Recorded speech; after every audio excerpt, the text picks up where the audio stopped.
میرا نام فرزانہ ہے۔ میری بیٹی پیدا ہوئی تو انتہائی بدصورت اور کالی تھی۔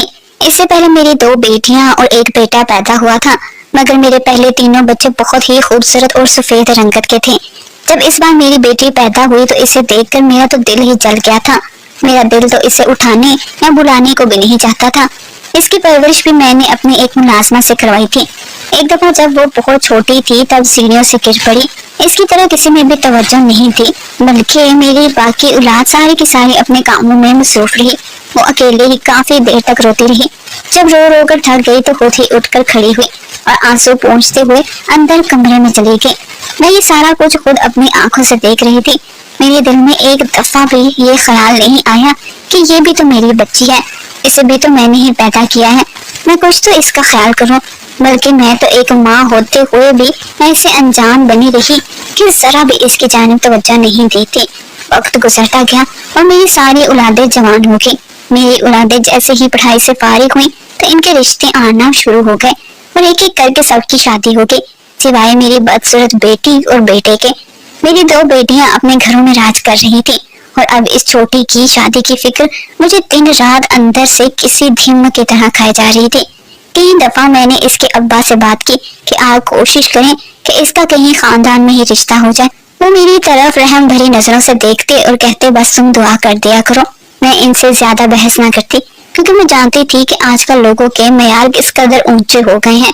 ایک دن میرے محلے کی ایک عورت ہمارے گھر میں آئی اور کہنے لگی اس کے پاس ایک بڑا ہی اچھا رشتہ ہے، اگر آپ لوگ کرنا چاہیں تو انہیں ہمارے گھر لے آئیں۔ بس لڑکا معذور ہے لیکن اس کا باپ اچھا خاصا کما لیتا ہے، اگر تم لوگ کرنا چاہو تو میں کل ہی لوگوں کو یہاں بلا لیتی ہوں۔ میں بھلا کیوں انکار کرتی۔ میں نے اس رشتے کروانے والے سے کہا کہ ٹھیک ہے بلا لو۔ اگلے ہی دن وہ لوگ ہمارے گھر آ گئے۔ لڑکا بھی ساتھ تھا۔ وہ بے حد خوبصورت اور حسین لڑکا تھا، سوائے اس بات کے کہ وہ دونوں ٹانگوں سے معذور تھا۔ ہمیں تو لڑکا بڑا ہی پسند آیا، لیکن دل میں وہی ڈر تھا کہ کہیں یہ بھی باقی رشتوں کی طرح انکار کر کے نہ چلے جائیں۔ بس بھی وہی ہوا جس کا ڈر تھا۔ جیسے ہی میری بیٹی ان لوگوں کے سامنے آئی تو وہ غصے سے ایک دم اٹھ کھڑے ہوئے۔ لڑکا اپنی بے ساکھیوں کے سہارے کھڑا ہوا اور نہایت غصے میں کہنے لگا میرے لیے آپ لوگوں کے پاس ایک یہی لڑکی رہ گئی تھی کیا؟ ہم سب لوگ بڑے ہی پریشان ہوئے کہ اگر ایک معذور انسان نے یہ ظلم کیا ہے تو باقی کیا کریں گے۔ انہی سوچوں سے میرا بلڈ پریشر بڑھنا شروع ہو گیا اور میں مریضہ بن گئی۔ میرے شوہر تو کہتے کہ اگر شادی نہیں بھی ہوگی تو کیا مسئلہ ہے، کچھ لڑکیاں جو کہ خود شادی نہیں کرتی کیا ان کا کوئی مستقبل نہیں ہوتا؟ میں اپنے شوہر کی طرف بھی دیکھتی لیکن وہ اخبار پڑھنے میں اتنا مگن ہوتے کہ میں پھر دوبارہ بات ہی نہیں کرتی تھی۔ میری بدصورت بیٹی کا نام سائمہ تھا جسے میں نفرت بھی انتہا کی کرتی تھی۔ میرے پاس آئی اور کہنے لگی کہ میں آگے پڑھنا چاہتی ہوں۔ میری ساری بیٹیوں نے بس میٹرک تک ہی پڑھا تھا لیکن اس نے تو BA بھی کر لیا تھا، لیکن اب پھر وہ اپنے باپ کے سامنے کھڑی تھی کہ مجھے مزید پڑھنے کی اجازت دے دے، لیکن میں نے مکمل طور پر منع کر دیا۔ وہ مایوسی کے عالم میں واپس اپنے کمرے میں چلی گئی۔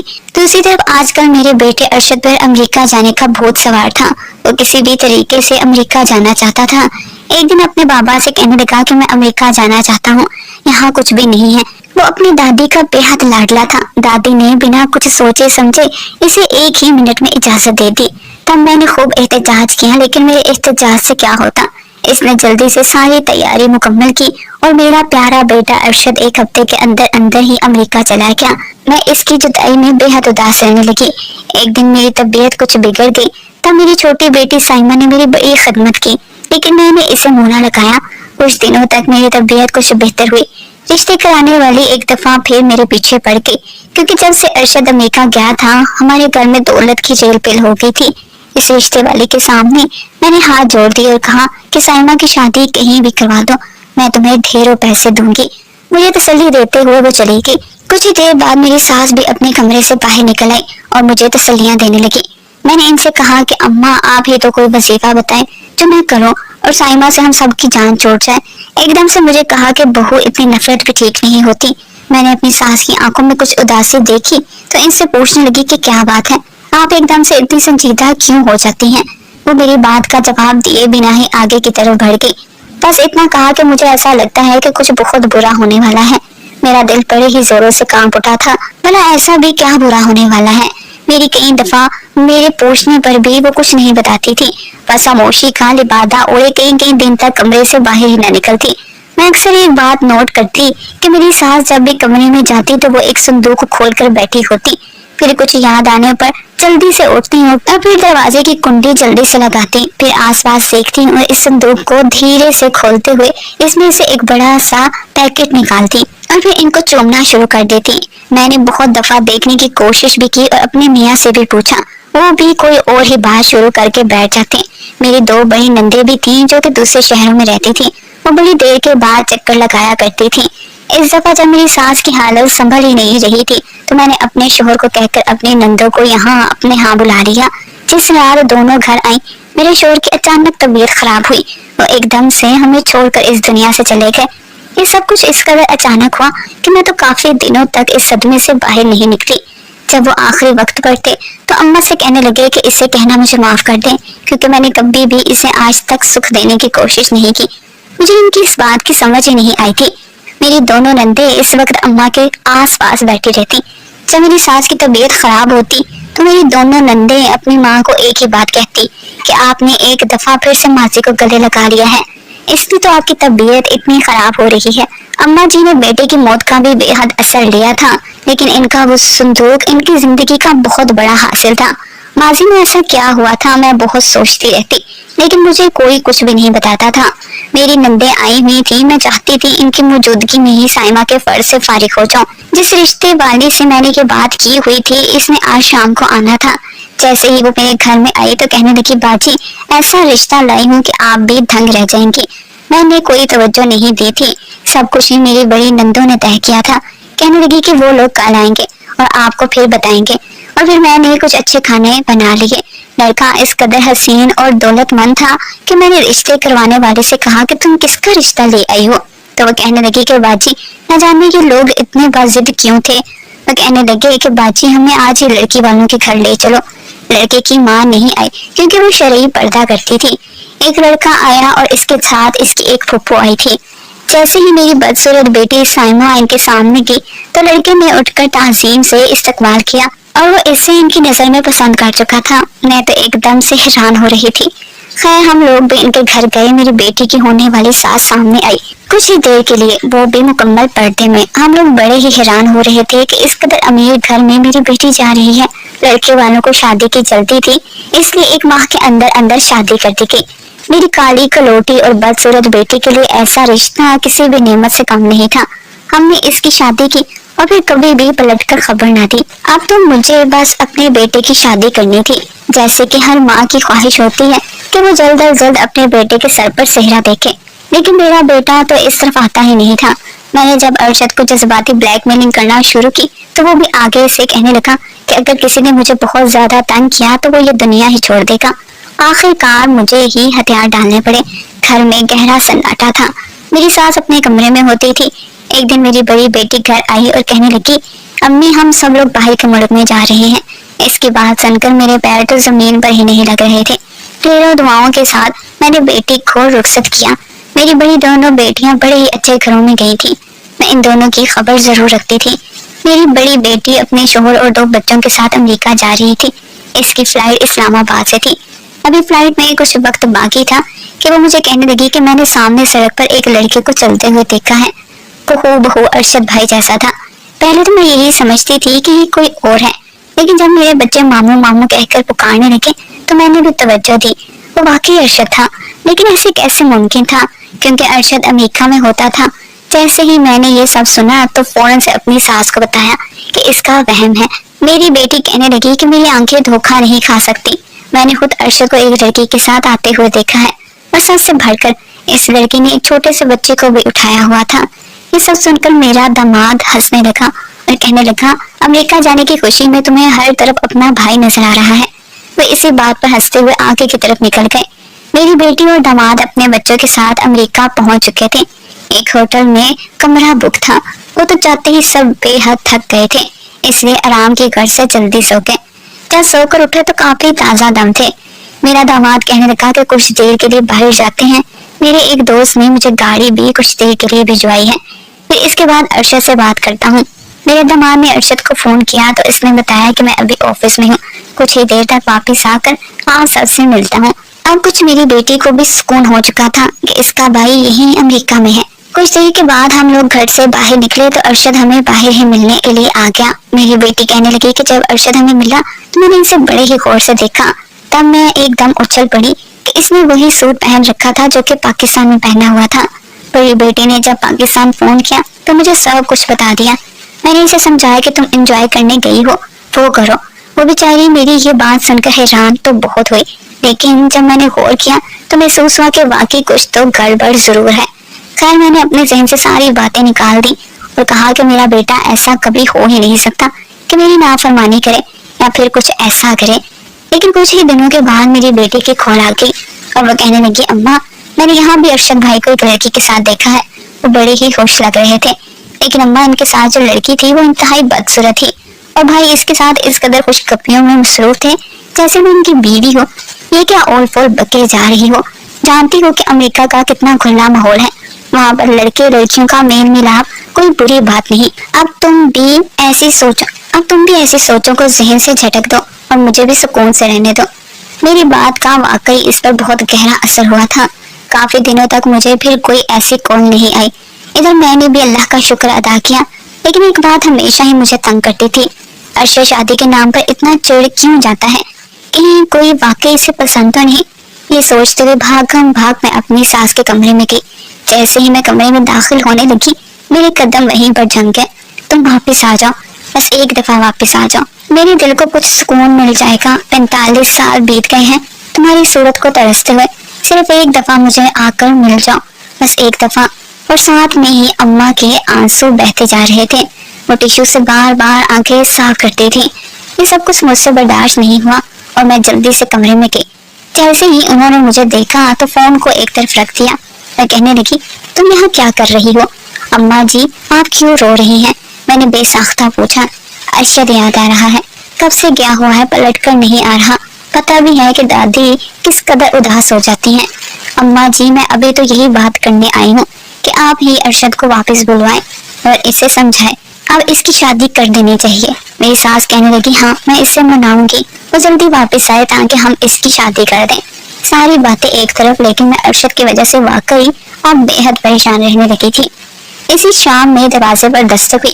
جیسے ہی میں نے دروازہ کھولا تو ایک پاگل سا لڑکا کھڑا تھا اور وہ مجھے دیکھ کر بولا تم تو عیاشیوں کی زندگی بسر کر رہی ہو اور بڑی خوش ہو، اپنی بدصورت بیٹی کو ایک اونچے گھرانے اور بدصورت لڑکے کے ساتھ بیاہ دیا، تو کیا تمہاری ذمہ داری ختم ہو گئی؟ ارے جا کر اپنی اس بیٹی کی خبر تو لو، وہ کن حالات سے گزر رہی ہے۔ اگر تو نے اب بھی اس کی خبر نہ لی تو تجھ پر اللہ کا ایسا عذاب نازل ہوگا کہ ساری زندگی معافی مانگتی رہ جائے گی مگر معافی نہیں ملے گی۔ میں یہ سب سن کر حیران رہ گئی کہ یہ پاگل لڑکا میری بیٹی کے سسرال والوں کو کیسے جانتا ہے۔ میں نے اسے جواب دینے کے لیے ابھی سوچا ہی تھا کہ وہ ایک دم سے باہر چلا گیا۔ میں ان سوچوں کے بھور میں تھی کہ نہ جانے میری بیٹی کس حال میں ہوگی۔ میں نے بھی تو بڑی جلدی کی تھی۔ میں فوراً اماں کے کمرے میں جانے لگی تو دروازے کے اندر سے کنڈی لگی ہوئی تھی۔ میں دوسری طرف گئی اور کھڑکی میں سے جھانکا تو یہ دیکھ کر جان نکل گئی۔ وہ بیڈ کے نیچے سے ایک صندوق نکالے، اس میں سے کچھ جوڑے نکال کر بار بار دیکھتی ہیں، پھر آنکھوں سے لگاتی ہیں۔ ایک تصویر بھی ہے جسے وہ بار بار چومتی ہیں اور اسی تصویر سے بار بار معافی بھی مانگتی ہیں۔ ان کا سارا چہرہ آنسو سے بھر چکا تھا۔ یہ اماں کس کو یاد کر کے اتنی شدت سے روتی ہیں؟ میرے ذہن میں طرح طرح کے وسوسے آ رہے تھے۔ میں خاموشی کے عالم میں واپس آ گئی اور پوری رات آنکھوں میں گزار دی۔ ایک طرف اماں اور دوسری طرف ساری زندگی بیٹی پہ کیے جانے والے ظلم و ستم کی وجہ سے عذاب الہی کا ڈر۔ آج وہ ساری باتیں بڑی ہی شدت سے ستا رہی تھیں۔ میں نے صبح ہوتے ہی سوچ لیا تھا کہ آج بیٹی کی طرف ضرور جاؤں گی۔ اماں کو ناشتہ کروا کر کہا کہ آپ بھی ساتھ چلیں، لیکن وہ کہنے لگی کہ تم ہی ملاؤ، اور بہتر تو یہ ہے کہ اسے کچھ دنوں کے لیے ساتھ ہی لے آؤ تاکہ کچھ دن یہاں رہے گی تو اس کی حالت بھی کچھ بہتر ہو جائے گی۔ میں جانے ہی لگی تھی، اچانک میری دونوں بیٹیاں گھر میں داخل ہو رہی تھیں۔ امریکہ والی بیٹی بھی واپس آ چکی تھی۔ میں بڑی حیران ہوئی کہ یہ کیوں آ رہی ہیں، کیونکہ گھر میں تو کوئی ایسا فنکشن نہیں تھا۔ وہ دونوں میرے قریب ہی بیٹھ گئی اور بڑی بیٹی جو کہ امریکہ گئی ہوئی تھی اس کا چہرہ مرجھایا ہوا تھا، میرے پوچھنے پر بھی کچھ نہیں بتایا۔ کچھ دن کے بعد خود ہی کہنے لگی کہ امی ارشد نے امریکہ میں شادی کی ہوئی ہے، اس نے ہم سے یہ بات کیوں چھپائی؟ ہم تو خود کب سے کہہ رہے تھے کہ اس کی شادی کرتے ہیں، اب دیکھ لیجئے بھائی نے ہم سب کے ساتھ اچھا نہیں کیا۔ وہ ایک ہی سانس میں بولتی چلی جا رہی تھی اور میں بے یقینی کے عالم میں اسے دیکھ رہی تھی۔ فاطمہ بیٹی تم کیا چاہتی ہو؟ اپنے بھائی پر کیوں الزام تراشیوں سے پاس نہیں آ رہی؟ ابھی کل رات کو میری اس سے بات ہوئی ہے اور وہ کہہ رہا ہے کہ وہ جلد پاکستان ہمیشہ کے لیے واپس آ رہا ہے۔ فاطمہ میرے منہ کی طرف دیکھے ہی جا رہی تھی، پھر اپنا سر پکڑ کر بیٹھ گئی اور کہنے لگی اماں آپ مت مانے، لیکن میں بتا رہی ہوں وہ کوئی نہ کوئی چند چڑھا چکا ہے۔ میں نے اپنی بیٹی کی بات پر توجہ نہ دی اور کہا آج تو مجھے چھوٹی کی طرف جانا ہے، بہت ضروری کام ہے، تم سے واپس آ کر بات کرتی ہوں۔ پھر میں نے اپنی ساس کو ایک بار پھر اپنے ساتھ چلنے کو کہا تو وہ تیار ہو گئی۔ میری ساس اور میں گاڑی میں چھوٹی کی جانب جا رہے تھے۔ اماں ہمیشہ کی طرح آج بالکل بھی نہیں بول رہی تھی، بلکہ پورا راستہ ہی خاموش رہی۔ تقریباً 1 گھنٹے کی مسافت پر ہم لوگ اس کے گھر کے بالکل سامنے تھے۔ اماں جی پہلی دفعہ پوتی کے سسرال میں آئی تھی۔ ایسی شان و شوکت والا بنگلہ ہمارے پورے خاندان میں کسی کے پاس بھی نہیں تھا۔ ہم دونوں کو ملازم نے بتایا کہ گھر میں اس وقت چھوٹی بیگم ہے، باقی لوگ کچھ دیر تک آئیں گے۔ میں نے کہا کہ ہم انتظار کر لیتے ہیں۔ جیسے ہی ہم لوگ گھر کے اندر داخل ہوئے تو اماں اندر کی چمک دھمک میں ہی کھو گئی۔ ہماری اس بدصورت بیٹی کے ایسے نصیب بھی ہو سکتے ہیں۔ ہم لوگ ایک روم میں بیٹھے ہوئے تھے، اچانک ہی اماں کی نظر دائیں طرف والی دیوار پر لگی، ایک خاتون کی تصویر پر جا کر رکی۔ اسے دیکھتے ہی اماں کے چہرے کے رنگ بدلنے لگے اور وہ کہنے لگی کہ بہو جلدی سے گھر چلو، میری طبیعت بہت خراب ہو رہی ہے۔ اماں جی اب بیٹی سے تو مل لیں، لیکن اماں کی ایک ہی رٹ تھی کہ یہاں نہیں بیٹھ سکتی۔ ایک خاتون اندرونی کمرے میں سے باہر نکلی، لیکن وہ مکمل پردے میں تھی اور چہرہ بھی ڈھانپا ہوا تھا۔ پہلے میں سلام کیا، پھر حال احوال پوچھنے کے بعد بہو کو آواز دی۔ جیسے ہی ایک آواز دی، میری بیٹی کسی رانی کی طرح کمرے میں داخل ہوئی۔ میں اس کا لباس اور چہرے کو دیکھ کر دنگ رہ گئی کہ کہیں سے بھی نہیں لگتا تھا کہ یہ میری وہی بدصورت بیٹی ہے جس کی نفرت میں ہم سب نے زمین و آسمان ایک کر دیے تھے۔ اماں جلد از جلد وہاں سے جانا چاہتی تھی، لیکن وہ نقاب پوش بی بی بولی کہ اماں جی اتنی جلدی بھی کیا ہے، آپ بیٹھیں، کچھ دیر تک باقی گھر والے بھی آ جائیں گے، ان سے مل کر ہی جائیے گا۔ میرا تو بالکل بھی دل نہیں کر رہا تھا کہ میں یہاں سے اٹھوں۔ اپنی بیٹی کو خوش و خرم دیکھتے ہوئے وہاں ہماری بہت ہی خدمت کی گئی۔ ادھر ادھر کی باتیں ہوتی رہی کہ نقاب پوش بی بی کہنے لگی آپ کا بہت شکریہ کہ آپ نے ہمیں ہیرے جیسی بہو دی ہے، یہ اس قدر اچھی ہے کہ میں سجدہ شکر میں پڑی رہتی ہوں۔ میں شرم سے پانی پانی ہو رہی تھی کہ کیا میں سچ میں سائمہ کی ماں ہوں جس نے کبھی اسے گلے سے ہی نہیں لگایا تھا۔ ہم لوگ بیٹھے باتیں کر رہے تھے کہ دروازے میں سے ایک اور لڑکی داخل ہوئی۔ لڑکی کی گود میں ایک بچہ بھی تھا جو کہ اس قدر کانا اور بدصورت تھا، لیکن اس کو دیکھتے ہی وہ نقاب پوش اٹھی اور اسے گود میں لیتے ہوئے صدقے باری جا رہی تھی۔ میں نے تو منہ ہی دوسری طرف کر لیا کہ بھلا ایسے بچے کو کون پیار کرتا ہے۔ میری طرف ہی دیکھ رہی تھی، ایک دم سے اٹھی اور اس بچے کو میری گود میں ڈال دیا۔ میں یوں اچھلی جیسے کوئی سانپ میری گود میں گر گیا ہو۔ ارے بہن کیا ہوا؟ اپنے خون سے خون بیزار ہوتا ہے؟ میرے پیروں تلے سے زمین نہیں نکل گئی کہ میری بیٹی 3 ماہ میں کیسے ماں بن سکتی ہے۔ اللہ مجھے بھی انشاءاللہ دادی بنائے گا، لیکن فی الحال آپ تو دادی بن چکی ہیں، یہ آپ کیا کہہ رہی ہیں؟ مجھے ایک دم سے غصہ آنے لگا۔ امی جان یہ آپ کا ہی خون ہے، مطلب کہ آپ کا پوتا۔ میں نے پیچھے مڑ کر دیکھا تو ارشد کھڑا تھا۔ میرے پیروں تلے سے زمین نکل گئی۔ میں آگے بڑھی تاکہ اس سے پوچھوں کہ تم نے یہاں منہ کالا کرنا تھا۔ جیسے ہی میں آگے بڑھی اس نقاب پوش نے پردہ اٹھا دیا۔ میری ساس اسے دیکھ کر ایک دم سے سکتے میں آ گئی۔ میری تو سمجھ میں نہیں آ رہا تھا کہ یہ سب کچھ کیا ہے۔ اماں جی یہ سب کچھ کیا ہو رہا ہے، مجھے بھی تو کچھ بتائیں۔ اسی اثناء میں میری چھوٹی بیٹی سائمہ آگے بڑھی اور کہنے لگی امی میں تو چھوٹی پھپھو کی ہی بہو بنی ہوں۔ میری ساس یہ سب سن کر صوفے پہ گر گئی۔ امی میں تو چھوٹی پھپھو کی ہی بہو بنی ہوں۔ میری یہ ساس یہ سن کر صوفے پر ہی گر گئی، وہ کچھ بھی بولنے کے قابل ہی نہیں رہی۔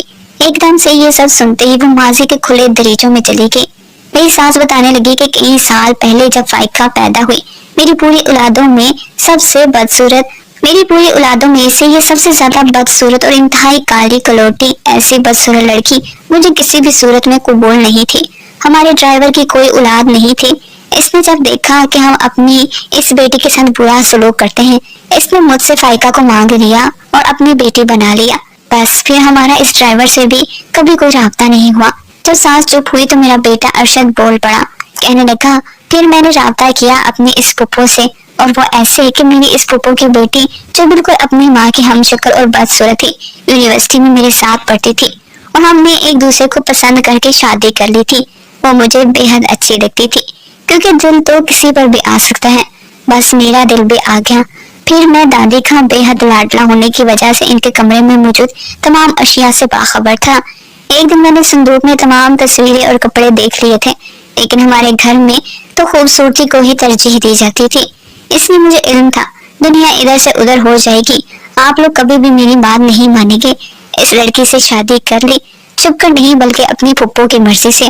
آپ لوگوں نے ان پر اس قدر ظلم کیا تھا، اتنے سال پہلے دادی خوبصورتی کا معیار آپ نے محض گورے رنگ کو ہی بنا لیا تھا، آپ نے کبھی پھپھو کا حال تک نہیں جانا۔ پھر جب میں نے شادی کر لی تو میری چھوٹی بہن کے لیے پھپھو نے مجھ سے بات کی، میں نے اس رشتے والے کو آپ کی طرف بھیجا اور یوں چھوٹی بہن کی شادی پھپھو کے بیٹے سے ہو گئی اور وہ آج بہترین زندگی گزار رہی ہے۔ آج میرے بیٹے نے سب کی آنکھیں کھول دی تھی، میں، میری نندیں اور میری ساس ایک دوسرے سے لپٹ گئی اور نہ جانے کتنی دیر تک روتی رہی کہ برسوں کے بعد ان کا ملن ہو رہا تھا۔